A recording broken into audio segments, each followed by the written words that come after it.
Apakah bisa dilihat di layar modul 1 teknik perpipaan 2? Bisa, Pak. Ini merupakan sebuah lanjutan atau mata kuliah lanjutan dari teknik perpipaan 1. Ketika di teknik perpipaan 1, maka bahasannya adalah atau media kerjanya adalah air. Nah, nanti di perpipaan 2 itu media kerjanya atau yang dialirkan dalam perpipaan itu adalah gas. Sehingga tentu agak sedikit beda kajian. Karena gas itu kalau terkena tekanan akan menusuk volumenya. Kalau tekanan rendah, volumenya melimpah. Kalau zat cair, apapun tekanannya, volumenya tidak melimpah. Nah, di teknik perpipaan 2 nanti kita akan berbicara tentang perpipaan daripada gas. Jadi bisa dipahami? Saya mohon klarifikasinya. Itu Mas Daniel. Bisa, Pak. Bisa ya? Oke, baik, saya lanjutkan. Oke, pada pertemuan ini kita akan mereview dulu tentang pompa sentrifugal dan istilah-istilahnya, termasuk apa itu head, hydraulic head, suction head, velocity head, dan juga tentang kurva karakteristik perpipaan, kurva karakteristik pompa sentrifugal, dan titik kerja. Ini harapannya 2 pertemuan selesai. Setelah itu nanti pada pertemuan selanjutnya sampai dengan pertemuan ke-7 itu kita berbicara tentang aliran gas di dalam pipa atau gas flow. Kemudian pada pertemuan 9, pertemuan 8 sampai 11 kita akan berbicara tentang mechanical stress analysis. Jadi tinjauan kekuatan daripada pipa. Apakah pipa itu mempunyai batasan-batasan kekuatan, dan kalau punya seberapa besar tekanan yang diperlukan. Kemudian pada pertemuan ke-12 sampai dengan 14 kita akan membicarakan bagaimana konstruksi perpipaan secara umum, bagaimana kalau pipa itu dibimbut, syarat-syaratnya kayak apa, kalau dipasang di atas tanah kayak apa, dan kalau pipa itu diperkuat itu bagaimana memperkuat konstruksi perpipaan. Jadi itu pokok-pokok bahasan yang akan kita bicarakan pada kuliah teknik perpipaan. Sebelum saya lanjutkan, ada pertanyaan, saya persilakan.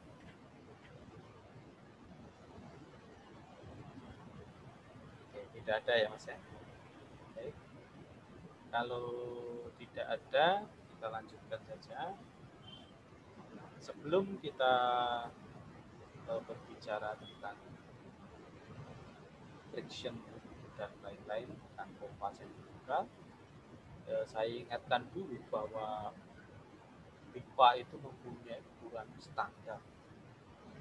Misalnya saja di sini ada pipa nominal pipe size ukuran 6, artinya NPS 6 itu diameter luarnya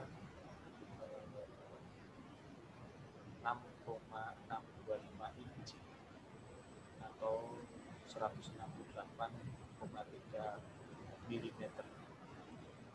Tebalnya atau diameter dalamnya berapa? Tergantung daripada ketebalan. Secara umum ketebalan pipa itu ada yang tebalnya standar, ada yang extra strong, ada yang benar-benar extra strong. Kalau NPS 6 inci standar itu tebalnya 0,28 inci atau 7,12 mm. Kita tahu bahwa internal diameter atau diameter dalam itu besarnya atau panjangnya, diameter luar 2 kali gelombang. Sehingga dengan tabel ini kita bisa tahu diameter dalam daripada sebuah pipa. Itu mengulang dengan.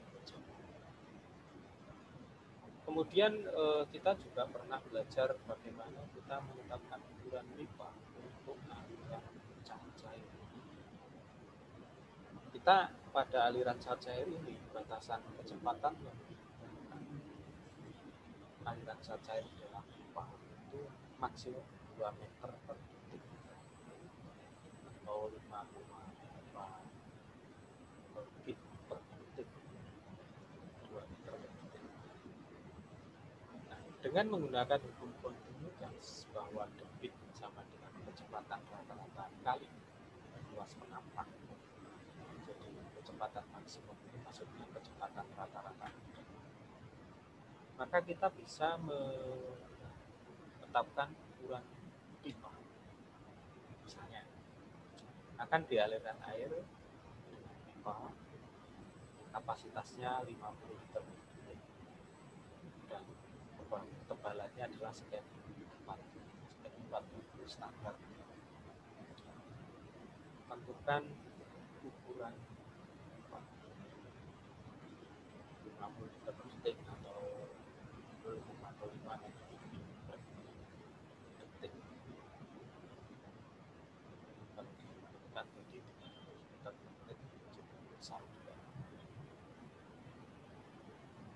Kalau kecepatan maksimumnya 2 meter per detik, maka rumus kontinuitas ini bisa kita balik menjadi luas penampang sama dengan debit dibagi kecepatan. Maka ketemu luas penampang dalam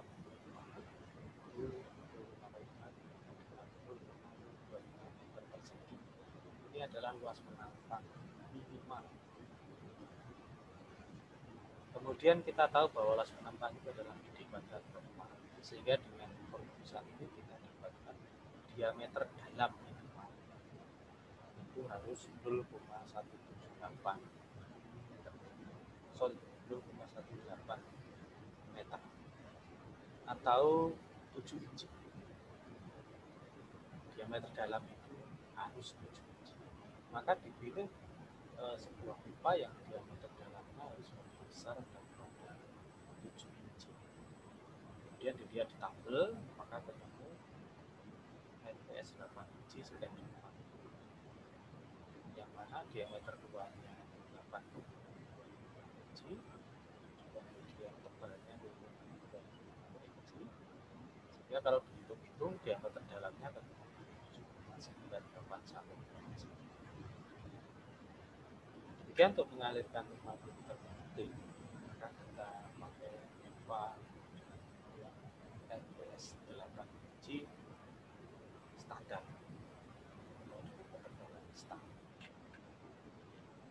Ini hanya mengulang saja yang kemarin untuk menunjukkan tekanan aliran yang permukaan sampai.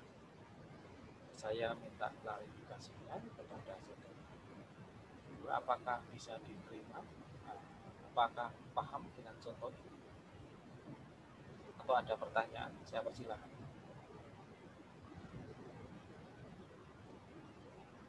Saya minta klarifikasi. Paham, Pak. Paham ya? Oke, Mas Nikodemus. Halo Mas Nikodemus. Bisa dimengerti contohnya? Bisa Pak, bisa Pak. Oke, terima kasih. Baik, saya teruskan.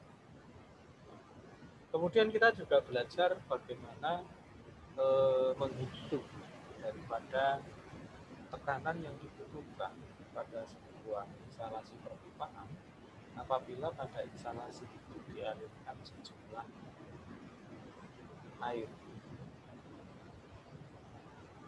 Kemudian juga ditetapkan tujuan daripada aliran itu.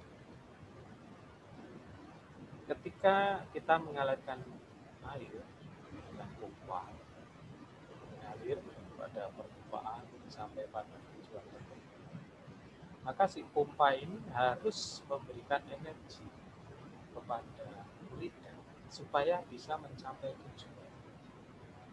Energi yang diberikan pompa itu harus mampu mengatasi satu, selisih ketinggian atau yang disebut head kinetic, dan yang kedua head loss atau rugi-rugi tekanan dari ujung pompa, dari keluaran pompa sampai dengan titik tujuan. Jadi ada head kinetic dan head. Dan head loss itu terdiri dari dua unsur. Satu adalah kehilangan akibat gesekan antara cairan dengan dinding pipa dan atap cairan, ditambah kehilangan tekanan karena kecepatan rata-rata aliran. Jadi head loss itu ada dua, head friction dan head velocity. Head velocity itu rumusnya gampang, kecepatan rata-rata kuadrat dibagi dengan 2. Sementara kalau head kinetic tadi itu cukup ukur selisih ketinggian. Kemudian head friction HF itu ada dua unsur, yakni major losses dan minor losses. Major losses itu adalah kerugian yang disebabkan oleh pipa. Sementara minor losses itu kerugian yang disebabkan oleh alat-alat bantu, misalnya valve, cek valve atau elbow, itu minor losses. Kita sudah mempelajari itu semua dari perpipaan satu. Ini ada contoh, kalau misalnya kita mau mengalirkan air bersih dengan kecepatan 1,5 meter per detik atau kapasitasnya 1,6 liter per detik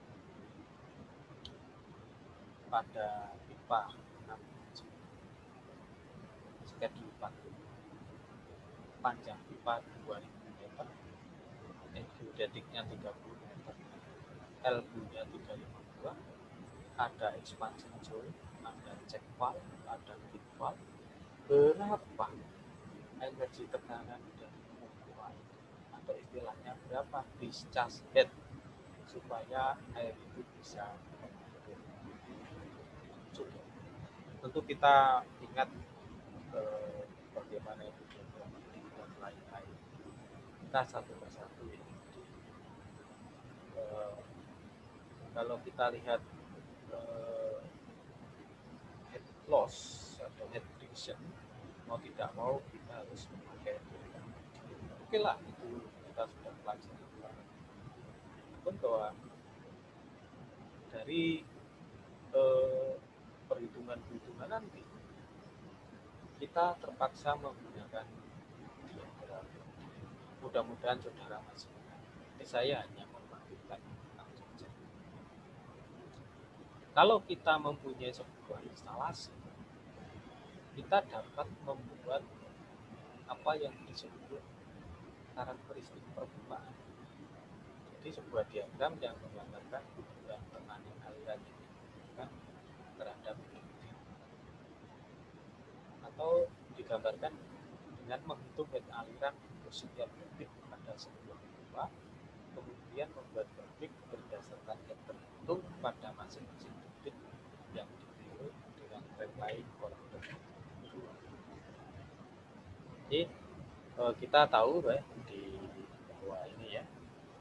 Nah, kita langsung saja bahwa karakteristik perpipaan itu kalau digambarkan ketika kapasitasnya 0, tentu head discharge-nya 0. Head loss-nya 0. Yang ada adalah head geodetic. Head loss maupun head velocity-nya 0. Sehingga ketika kapasitasnya 0, head-nya 0. Tapi ketika kapasitasnya ditambah, jadi misalnya I1, maka head-nya tentu akan bertambah dengan munculnya head loss dan head velocity. Head loss dan head velocity 1. Kalau kapasitasnya ditambah lagi pada perpipaan itu, maka akan muncul head loss dan head velocity sesuai dengan kapasitas. Katakanlah head 2. Head geodetiknya konstan, tidak bertambah. Yang berubah adalah head loss dan head velocity. Kalau misalnya kita tambah di 3, maka head loss dan head velocity-nya juga bertambah. Nah, kalau titik-titik ini dihubungkan, titik A1, A1, A2, A3 kita hubungkan, maka kita dapatkan sebuah grafik yang melengkung. Nah, inilah yang disebut karakteristik perpipaan.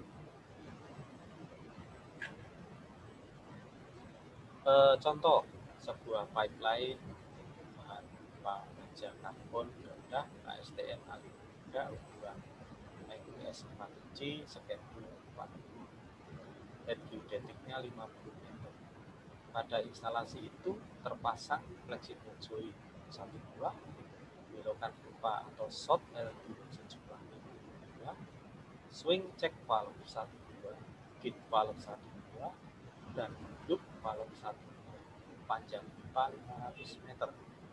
Gambarkan kurva karakteristik atau pipeline karakteristik itu perpipaan itu untuk media kerja air bersih yang mana viskositas milimeternya 1 cm3. Kita gambarkan pipanya, NPS 4 inci skedul 40, itu diameter luarnya 4,5 inci dan tebelnya 0,23 inci, sehingga dengan demikian diameter dalamnya 4,02 inci atau 102,6 mm. Kemudian panjang pipa 500 meter, head geodetiknya 50 meter. Dan aksesorisnya ada flexible joint 1 buah, sotel 52, swing check valve 1 buah, gate valve 1 buah, dan loop valve 1 buah. Kemudian kita hitung berdasarkan rumus yang sudah kita pelajari untuk masing-masing kapasitas. Pada kapasitas 0 liter per menit, tentu head geodetiknya 50. Jadi ini kecepatannya 0 ya, semuanya frictionnya juga 0, HP-nya juga 0, frictionnya 0, head loss-nya juga 0. Sehingga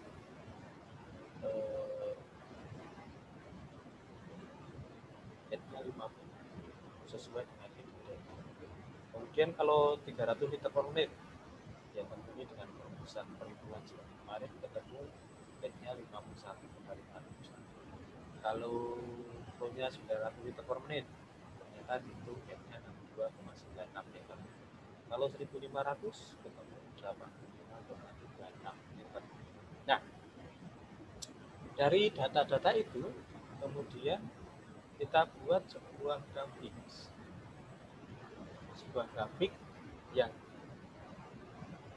menggambarkan karakteristik perpipaan. Jadi kalau 0 head-nya 50, kalau 300 liter per menit head-nya 51,7, kalau 900 liter per menit 62, kalau 1500 liter per menit 80. Kemudian inilah grafik karakteristik untuk instalasi, tidak untuk instalasi yang lain.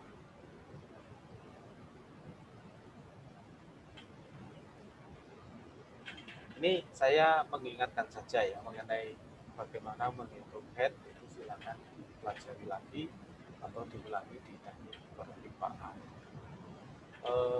Sampai di sini ada pertanyaan, saya persilakan. Saudara Daniel dan saudara Nikodemus. Kalau ada pertanyaan, saya persilakan.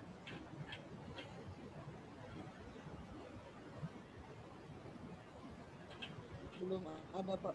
Oke ya, langsung aja ya, karena ini mengulang aja kemarin. Kemudian, selain karakteristik perpipaan, kita juga mempunyai apa yang disebut karakteristik pompa. yakni sebuah diagram yang menggambarkan hubungan antara total head debit pompa. Dan ini hanya berlaku untuk satu buah pompa itu saja, tidak berlaku. Nah, karakteristik ini digambar berdasarkan uji coba dengan media kerja air bersih. Nah, kalau di pabrik pompa itu diberi instalasi seperti ini. Ini pompa yang sudah baru saja selesai produksi, kemudian di tangki air, ini dihubungkan dengan perpipaan di bagian suction, tentu saja ada alat ukur tekanan di bagian suction, kemudian di bagian discharge ada alat ukur tekanan bagian discharge, kemudian ada alat ukur debit, kemudian pipanya dikembalikan lagi ke sini.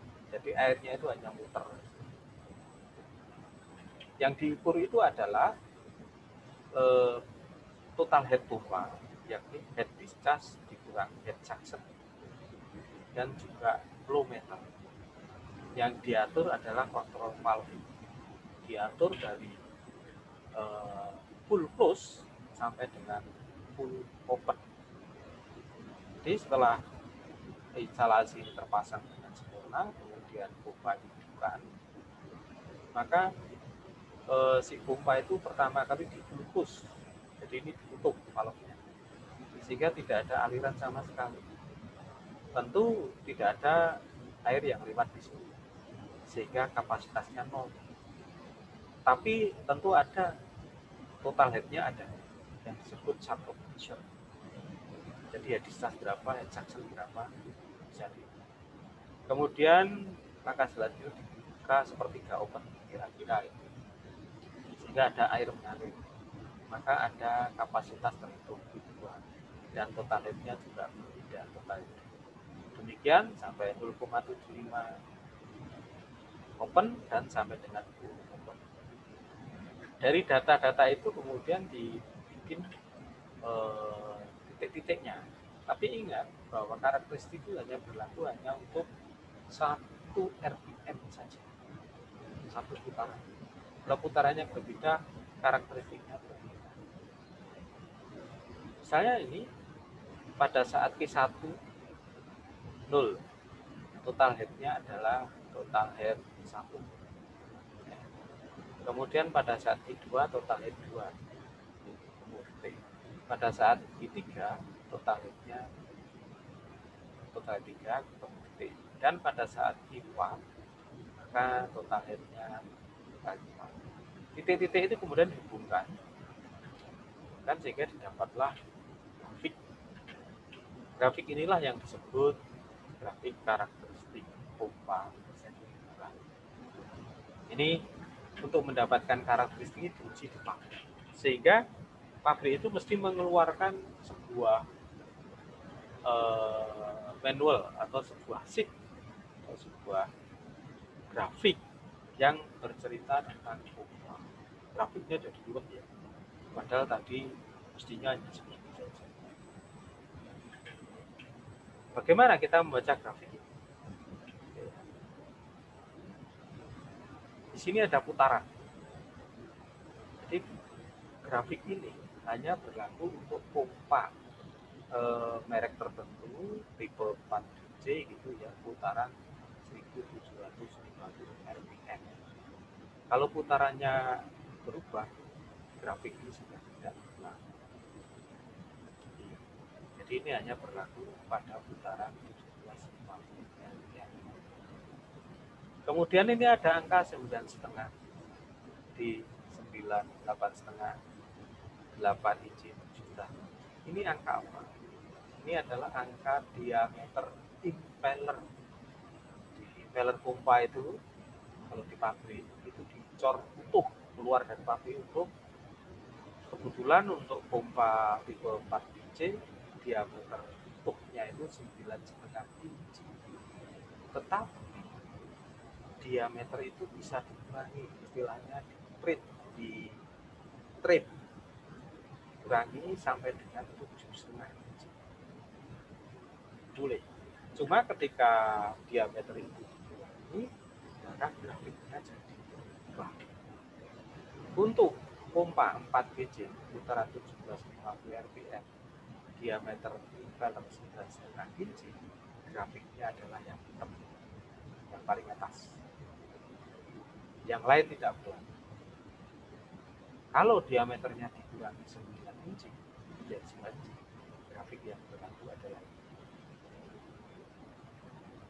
Demikian pula kalau dikurangi sampai yang terkecil yang masih diperbolehkan 7,5 inci atau 7/4, saya tidak, itu 7/4 ya, 7/4 inci, grafik pompanya yang berlaku, yang lain tidak berlaku.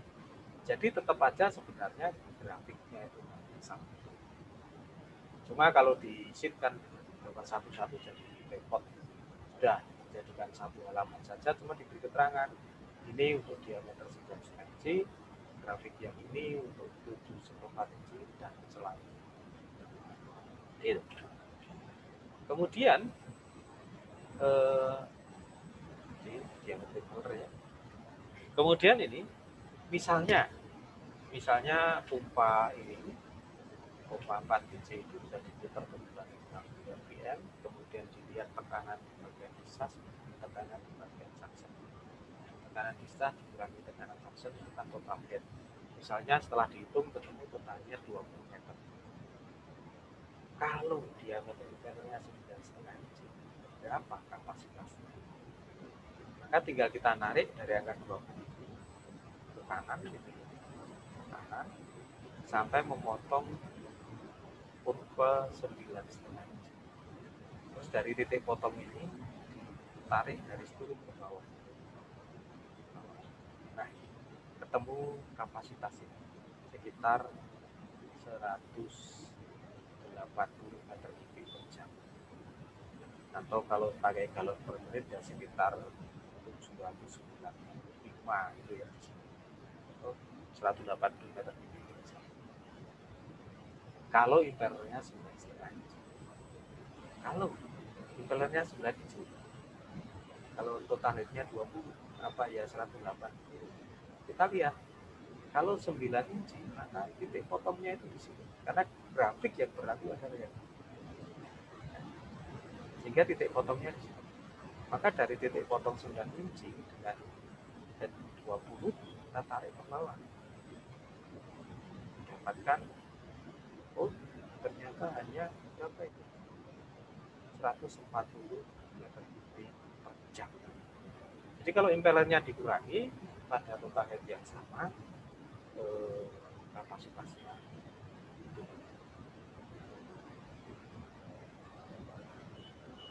Baik, sampai di sini. Kalau ada pertanyaan saya persilakan, Saudara Daniel dan Saudara Nikodemus. Saya persilakan. Belum ada, Pak. Baik, Saudara Nikodemus. Belum ada juga, Pak. Oke, terima kasih. Saya teruskan ya. Ya, Pak.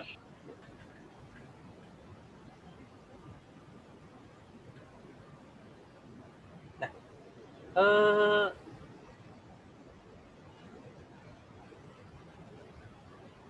kita lihat di sini ada sebuah kurva yang diberi NPSH rek. Kita masih punya 10 menit lagi. NPSH rek. Rek itu singkatan dari required net positive suction head yang dibutuhkan.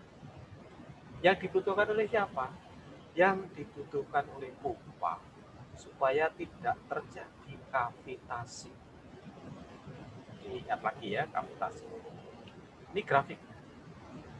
Apabila pompa kita tadi diameternya 9,5 inci, total headnya 20, maka ketika kita buat garis ke bawah sampai dengan kapasitas 180, garis yang ke bawah ini juga memotong kurva NPSH required.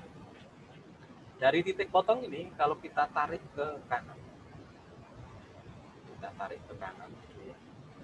kita dapatkan ini ada NPSH in meter, NPSH in Artinya net positive suction head yang dibutuhkan kalau dalam meter sekitar 4 meter ya, sekitar 4 meter, sekitar ya 3,5 lah, 3,5.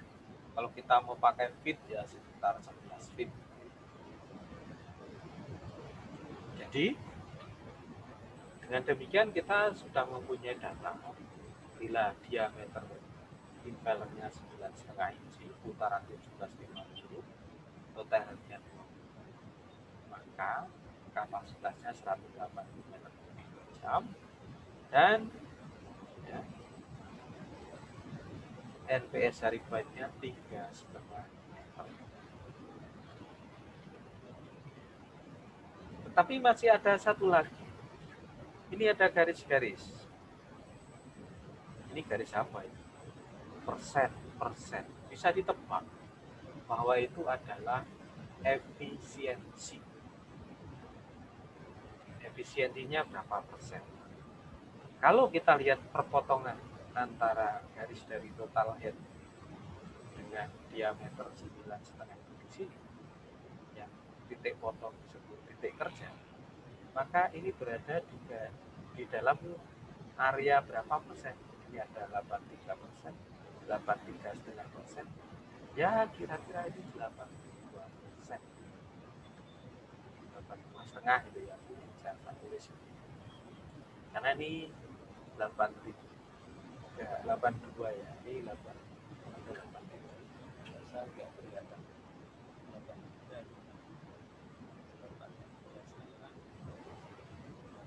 83. Ya mestinya 83 ini, bukan 82,5 ya. Karena ini yang 82. Jadi apabila diameter impellernya 9,5 inci, saya ralat, ini efisiensinya 83,25%. Karena ini 83,5, ini 83%, maka di sini sekitar 83,2%. Jadi kita dapatkan. Jadi ketika kita punya grafik, kita punya total head, maka kita dapatkan kapasitas, NPS required, dan efisiensi pompa.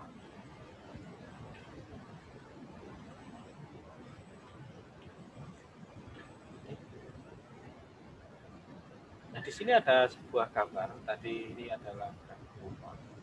Kalau pada lembaran grafik pompa itu kita plotkan karakteristik perpipaan, maka akan terjadi titik potong antara karakteristik pompa dan karakteristik perpipaan. Titik potongnya itu disebut titik kerja pompa.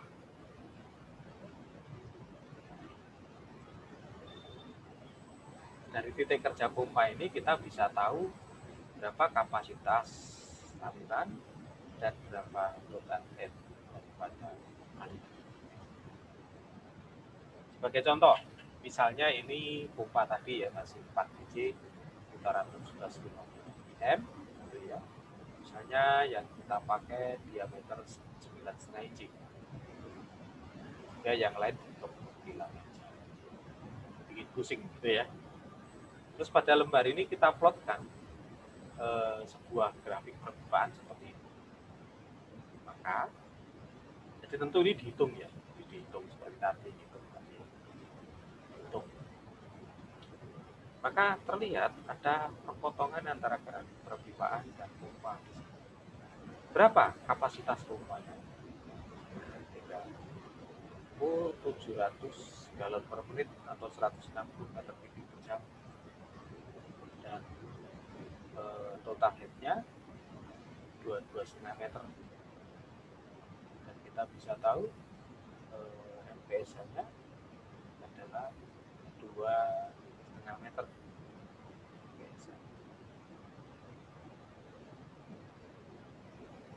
Jadi dengan kita mengeplotkan atau menggambar grafik perpipaan pada sheet daripada grafik pompa, maka kita bisa mendapatkan titik kerja pompa. tentu saja ini digunakan untuk perancangan. Kalau pompanya sudah kepasang, kita tinggal total headnya berapa sudah ketemu. Kalau ini untuk perancangan. Sementara untuk yang tadi, jadi ini ya, ini kalau semuanya sudah terpasang, total headnya diketahui dari dan discharge juga head junction. Sementara kalau untuk perancangan pakai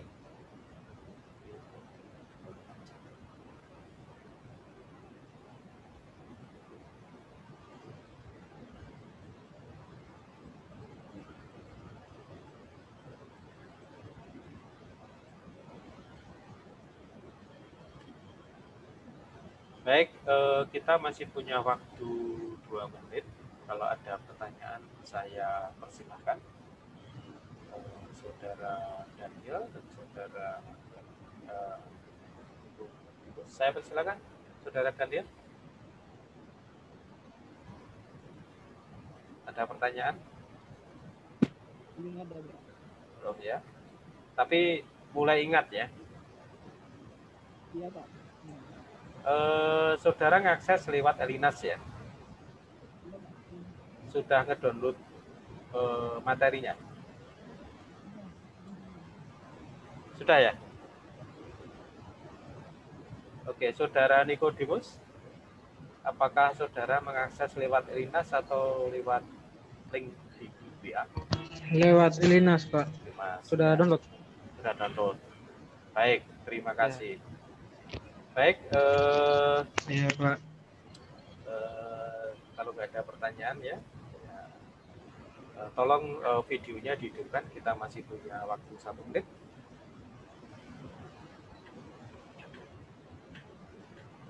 Oke, wah ini Mas Gil ya. Oke. Terima kasih atas kuliah ini. Jadi saya tetap berkomitmen walaupun yang datang hanya 1 orang, kuliah tetap jalan. Begitu ya. Dan untuk sementara jadwal Iya, kita Pak. kuliah adalah Senin sore jam 4.